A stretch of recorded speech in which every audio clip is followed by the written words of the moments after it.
Okay, here's something that happens all the time.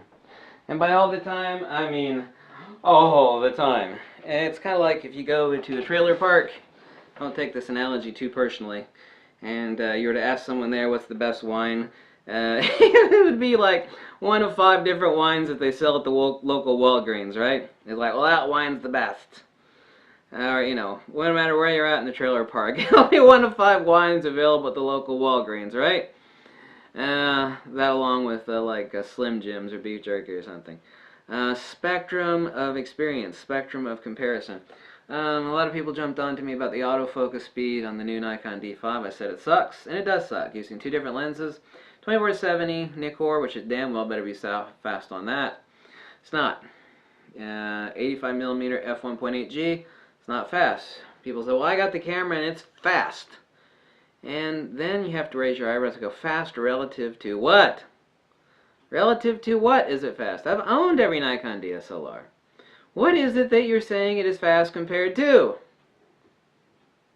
It's not even as fast as a Nikon D4S, which doesn't make any sense, but that's not my issue, that's Nikon's issue. Lenses. I'm not talking about the Nikon D5 here, I'm talking about lenses specifically. I've owned and used more lenses than every schmuck on YouTube and the photography channel. I don't care whether you love me or hate me. I mean, who gives a damn?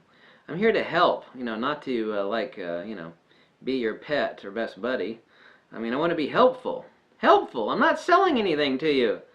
All of these people haven't really used that many lenses. Even back in photography school, some of the best pros in the world would drop by and they would display their wares. We had a museum. I think the museum's still there, but what the hell do I know? Museum for photography there. They would drop in.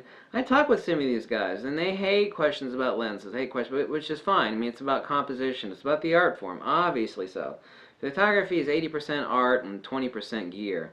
Well, it's more like 70-30, really. You need to know your gear and know about lighting, but I mean 70% art form, obviously so. About manipulate. These guys have not used that much. What they do have, they use well. I've said a million times that you could take far better pictures with a crappy lens and good lighting than you can with an awesome lens and no lighting. All things being equal. I mean, there are exceptions on both sides of that. The spectrum of experience. When people say, well, I've got this lens, I love it. It's like, well, compared to what? How many lenses have you owned? And look, lenses are expensive. I'm not I wouldn't wish this curse upon anybody to have used and tested all these damn lenses. And, I own tons of lenses. And I've used and tested a bunch of them. But when people will say, well, you're just full of crap. I love this lens. It's awesome. I don't care what. Well, that's fine. Go love it. But I'm saying this lens on the spectrum of enormous experience with lenses is not that great. People talk about the Zeiss Otis. It's like, well, that lens is super expensive and it's made by Zeiss. Well, that lens is incredibly sharp, but the lens overall sucks. Of the many broad characteristics regarding lens attributes, of which many are desirable, it only has a couple desirable attributes. Well, unfortunately for me, I think that a $4,000 lens ought to have more than two desirable attributes, one of which is resolution. Well, that's great. You got a really sharp lens. It's extremely expensive, but it doesn't have any of the other awesome characteristics that define an exquisite lens. Spectrum of experience. Like I say, you like going into the the trailer park and asking people what the hell a good wine. I mean, these people have never had a good wine, and that's fine. They can't afford it. If someone's worried about paying property taxes and the electric bill, they're not buying $200 bottle of wine. They're not out there sampling the spectrum of what's good and what's not. Not all expensive lenses are awesome. There are a lot of expensive lenses that just suck. I've got a lot of Zeiss lenses, but that doesn't mean Zeiss doesn't make some real loser lenses. Zeiss makes some loser lenses, flat out, period, bar none. There are some lenses that are incredibly inexpensive but are just absolutely exquisite, and here is where the gold is. Okay? You don't have to spend a ton of money to get an awesome lens.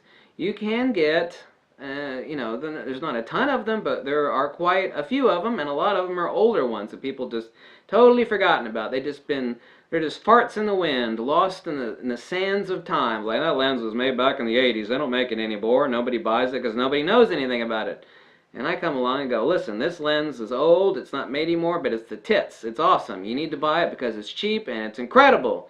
It'll blow the hell out of everything else that's made today. Fine, people are happy with that. Like, oh my god, I got this awesome lens really cheap, thank you so much. Hey, and that's what I like. Great. You know? Consider that. Consider the spectrum of experience and the spectrum of comparison. When you talk about something, it's like, all I've ever owned is a Volkswagen. That's the best car in the world. Well, how do you know it's a good? All you've ever owned is an old Volvo and a Volkswagen. How the hell do you know it's any damn good? Well, I just do. I like it a lot. It works for me. Well, yeah, it'll get you from home to work and back again, but what the hell? I mean, you cannot say with any definitive empirical or existential evidence that the car is any damn good. Well, yeah, that's a Volkswagen. Yeah, it's an old Volkswagen Beetle. Yeah. I'm glad you like it. You got a love affair with that thing. You and it have been through a lot. But I'm sorry to let you know that your beloved friend there, that particular lens, is, got venereal diseases. It's on the spectrum of 1 to 10, it does not rate above a 4. So spectrum of experience, spectrum of comparison. And I encounter this all the time, and it never fails. It's like, well, it's fast autofocus. Well, you fast compared to what? Fast with what lens? Fast with what lighting? And the D5 didn't impress. I had one on order. The order's canceled. Some actually knuckleheads said that I couldn't afford the camera. Do you really think a guy that owns 13 DSLRs and nearly 200 lenses can't afford that damn camera? Are you kidding me? Are you kidding me? Really? You think that's why I didn't buy it? Some people actually made that comment, and that comment actually really pisses me off. If the camera lived up to its hype, I'd be owning it right now and it'd be in my grubby little hands. But it does not. It flat out does not. So, thanks for watching. Catch you later. Think about it. Or don't think about it, Ignorance is bliss. Some people love ignorance. Hasta la vista.